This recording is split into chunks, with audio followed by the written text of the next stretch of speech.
नमस्कार साथियों, कैसे हैं आप सभी। आशा करता हूं कि आप स्वस्थ होंगे, सुखी होंगे और प्रसन्न होंगे। इस अष्टावक्र गीता की धारा में आपका स्वागत है। हम यहाँ अपने आप को, अपनी बोध को, अपने ज्ञान को और सांसारिक चुनौतियों को किस प्रकार से टैकल करना है, कैसे उनको मैनेज करना है, this is the our priority. That कि हम जो हमारी प्राथमिकता है, जो हमारी फर्स्ट प्रायोरिटी है, प्रायोरिटी इस तरीके से डिसाइड करनी है कि आपकी जो सबसे ज़रूरत की चीज़ है, जो सबसे पहले होनी चाहिए, उसे आप प्राथमिकता दें, उसे आप प्रायोरिटी दें। तो आप इस बात को समझने का प्रयास करें कि इस सांसारिक जीवन में जीते हुए हमें अपने निर्णयों में, हमें अपने देखने की दृष्टि में अपनी जो इस बात का बोध कराना है कि हमें समाज के प्रति, हमें अपने प्रति, हमें किसी भी जीव जंतु के प्रति जो हमारा दायित्व है, हमारा जो कर्तव्य है, उन सबको समझते हुए, जानते हुए किस प्रकार से हम किसी को प्रेरित कर सकते हैं, किस प्रकार से हम किसी को जान सकते हैं और उनकी बोध क्षमता को विकसित कर सकते हैं, ताकि हर एक व्यक्ति अपने माध्यम से इस समाज को प्रकाशित कर सके और उसे जो है सही दिशा में जो है ले जाए। तो इस बात को समझने के लिए हम कुछ सूत्रों को समझते हैं। वो सूत्र जिसको महर्षियों ने, जिसको ऋषिगण ने अपने बोध से हमें जो है बताया है, समझाया है, और उसी बोध को अगर हम अपने जीवन में उतारते हैं, उसको अपनाते हैं, तो वो जो है हमारे जीवन में आकर, हमारे व्यवहार में आकर इस संसार को सुगंधित, प्रसन्न और अच्छा कर सकता है। तो आइए उन्हीं सूत्रों के बारे में कुछ समझने का प्रयास करते हैं और चीज़ें किस तरीके से काम करती हैं। हमारी जो दुख हैं, परेशानियां हैं, इतना टेंशन है, डिप्रेशन है, वो क्यों होता है और उसके उपाय क्या हैं। तो मैं आपको जो है कई लाख जो है रुपए का जो है ये सूत्र बताने का प्रयास करता हूँ। बस ज़रूरी है कि बस आप उसको जो है धारण कर लीजिए, आप उसको अप्लाई कर लीजिए। तो क्व निरोधो विमूढ़स्य यो निर्बंधम करोति वै स्वात् मारामस्य धीरस्य सर्वदा सर्वदा सावकृतिमा। जो अज्ञानी पुरुष चित्त को बांधने, निरोधित करने का प्रयास करते हैं, उनका चित्त का निरोध कहाँ। आत्मस्वरूप में रमण करने वाले तत्वज्ञानी की चित्तवृत्ति का निरोध बिना किसी प्रयास के सहज रूप से होता है। तात्पर्य क्या है कि करना तो सिर्फ मन से होता है। आप जो भी कर रहे होते हैं, आप जो भी करते हैं, वो आप अपने मन से कर रहे होते हैं। वहाँ पे आत्मा का किसी भी प्रकार का लेना देना नहीं होता। वो बस आपके मन का जो है किया हुआ कार्य है, और ये मन ही सब कुछ आपको कराता है। तो बुरा कर्म अगर चित्त से होता है तो अच्छे कार्य भी चित्त के द्वारा होते हैं। अगर आपने बुरा कर्म किया है तो ये चित्त के द्वारा ही होता है, मन के द्वारा होता है। और अगर आपने अच्छा कर्म किया तो ये भी चित्त के द्वारा ही होता है। तो भोग अगर मन के द्वारा होता है तो त्याग भी मन के द्वारा होता है। जाहिर सी बात है कि अगर आप भोग कर रहे हैं या भोग करने की चाह है तो वो भी मन के द्वारा होता है, और अगर आप त्याग करना चाहते हैं तो वो भी मन के द्वारा ही होता है। तो संसार की इच्छा अगर मन की है तो मोक्ष की आशा भी मन की है। अगर आप संसार की इच्छा रखते हैं तो वो मन के द्वारा ही होने वाला है, और अगर मोक्ष की आशा रखते हैं तो वो भी मन के द्वारा ही होने वाला है। जब तक मन है तब तक शांति प्राप्त नहीं हो सकती। तो जब तक ये आपका मन आपसे काम करवाता है, तभी तक जो है आप सुख और दुख के चक्कर में पड़े होते हैं, और ये सुख और दुख आपके मन के द्वारा किए हुए कार्यों का परिणाम है। जब तक आप मन को जब तक मन है तब तक आपको शांति जो है मिल नहीं सकती। तो कैसे शांति मिलेगी, कैसे सुकून मिलेगा। इस मन से रहित होना पड़ेगा। मन का किसी भी प्रकार का रुकावट नहीं होना चाहिए, क्योंकि यही रुकावट पैदा करता है। तो मन का भोजन ही कर्म होता है। अब मन का जो भोजन है, जैसे व्यक्ति को भोजन चाहिए तो शरीर का भोजन जो है, आप पता ही है, आप अलग अलग तरीके के चीज़ें खाते हैं, वो है शरीर का भोजन। लेकिन जो मन का भोजन है वो है कर्म, कि ये आपसे कर्म करवाता है। किस प्रकार के? बिना कर्म के वो रह ही नहीं सकता, आपको कर्म करना ही पड़ेगा। और अष्टावक्र यही कहते हैं कि जो दृढ़ता के साथ चित्त का निरोध करता है या भी मन के कारण ही होता है। अगर आप दृढ़ता के साथ अगर मन का विरोध कर रहे होते हैं तो ये भी जो है मन के कारण ही होता है। आप अगर विरोध कर रहे हैं तो जाहिर सी बात है कि मन ही तो विरोध कर रहा है, जिससे कभी चित्त का नियंत्रण नहीं हो सकता। आप कितना भी प्रयास कर लीजिए, आपके मन पे नियंत्रण हो ही नहीं सकता। लोग कहेंगे कि अपने मन पे जो है नियंत्रण करिए, नहीं हो सकता, क्योंकि मन को नियंत्रित करना करेगा कौन? ये मन ही तो करेगा ना। सबसे बड़ी बात यही निकल के आती है कि ये मन को नियंत्रित कौन करेगा? तो ये मन ही करेगा। सबसे बड़ी बात है कि अगर कोई दूसरा व्यक्ति हो तो वो कंट्रोल लगाए इस पे, लेकिन इसको कंट्रोल तो मन ही करेगा। तो अब चित्त का नियंत्रण नहीं हो सकता, बल्कि चित्त और अधिक सुदृढ़ हो जाता है। इससे होता क्या है कि आपके अंदर और ज़्यादा जो है इसके प्रति एक विरोध का भाव उत्पन्न होता है और अधिक वृद्धि होती है। तो इसलिए अज्ञानी को कभी शांति प्राप्त नहीं हो सकती। तो वो व्यक्ति इस प्रकार से अशांत होता है क्योंकि जो वो चाह रहा होता है उसको वो मिला नहीं, और जब मिला नहीं तो उस चाह के प्रति उसका मोह और बढ़ जाता है, और जब मोह बढ़ता है तो वो जो है और अधिक बेचैन होता है और अधिक परेशान होता है। परंतु वह ज्ञानी जिसने आत्मा को जान लिया वो सदैव आत्मा में ही निवास करने वाला होता है। परंतु जो ज्ञानी आत्मा को समझ गया, स्वयं को समझ गया, फिर वो जो है आत्मा में निवास करता है। वो किसी प्रकार के शरीर से, मन से, इंद्रियों से परेशान होने वाला नहीं है। वो शांति को उपलब्ध हो जाता है, उसके चित्त पर नियंत्रण स्वाभाविक रूप से हो जाता है। उसे फिर मन पे नियंत्रण करने की आवश्यकता ही नहीं होती, उसका स्वभाव ही उसका आत्मा बन जाता है। उसके आत्मा के गुण, उस ब्रह्मा के गुण उसके अंदर विद्यमान होते हैं, तो उसे किसी भी प्रकार के छोड़ने की आवश्यकता पड़ती ही नहीं। और दृढ़ता पूर्वक जबरदस्ती नहीं करना पड़ता। जबरदस्ती जिस चीज़ में होती है तो उसके प्रति किसी भी, चाहे कोई वस्तु हो या विषय हो, उसके प्रति मोह और बढ़ जाता है।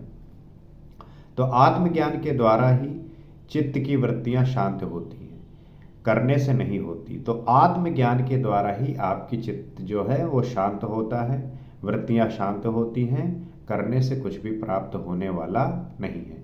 तो इस बात को समझना है और इस बात को जानना है कि कैसे जो है ये चीज़ें काम करती हैं।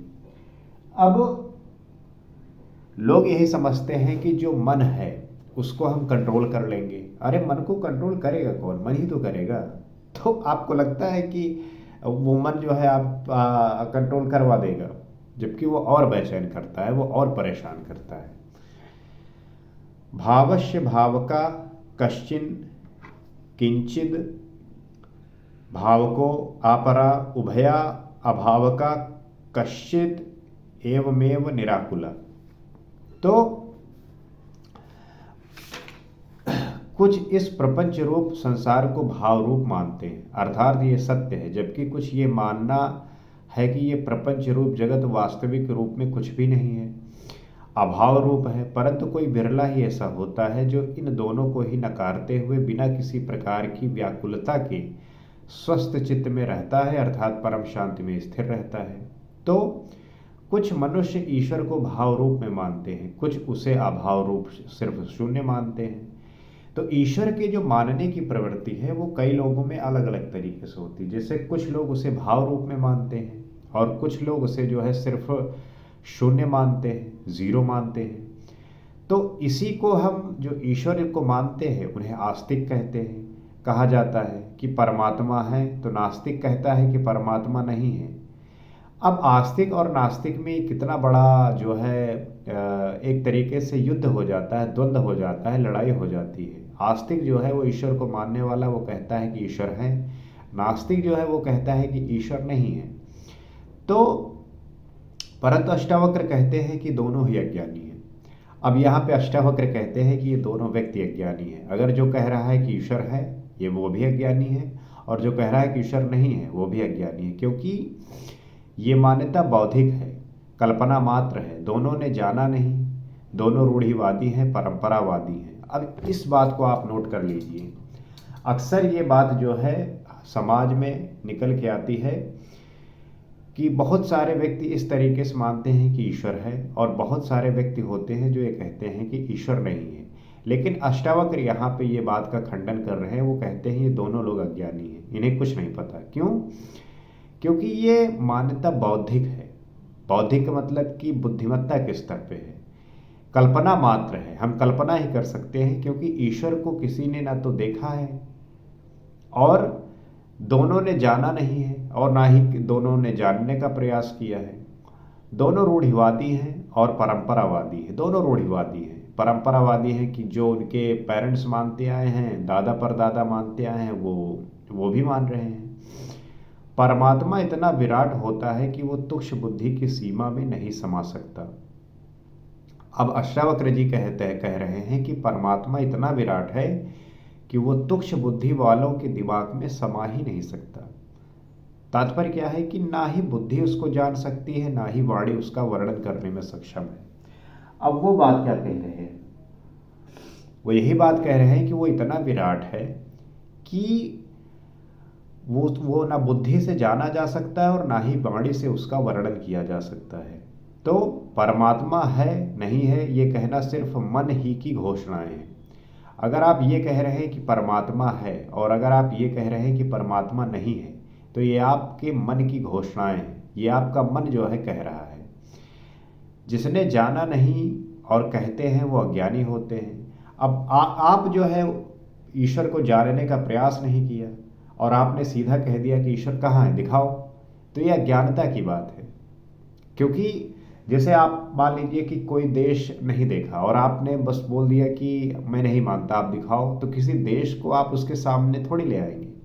क्योंकि अब तो टेक्नोलॉजी है, आप जो है उसके थ्रू दिखा सकते हैं कि हाँ ये देश यहाँ पे है। लेकिन मान लीजिए पहले की बात होती जब टेक्नोलॉजी नहीं थी, तो किस प्रकार आप प्रूफ करते कि आप इंडिया में रह रहे हैं, और आप कहते कि जो है ब्राज़ील नाम करके एक कंट्री है।